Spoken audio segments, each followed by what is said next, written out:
नमस्कार. श्री स्वामी समर्थ.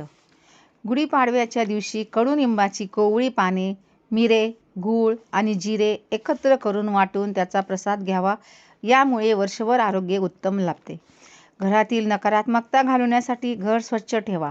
दारावर तोरण लावावे, सुशोभित करावे व रांगोळी काढावी. पैशाची चणचण दूर करण्यासाठी लाल किंवा पिवळ्या पोटलीचा उपाय अत्यंत प्रभावी मानला जातो. या दिवशी पूर्ण शुभ मुहूर्त असल्याने सोने, चांदी, धनधान्य, नवीन वस्तू खरेदी करणे खूप शुभ मानले जाते. गुढी उभारताना ओम ब्रह्मध्वजाय नमः किंवा ब्रह्मध्वज नमस्तेस्तु सर्वभीष्ट फलप्रद या मंत्राचा जप करावा.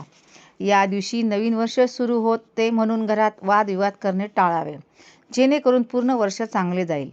घर स्वच्छ व प्रसन्न ठेवावे, त्यामुळे वर्ष आनंदात जाईल, सुखात जाईल.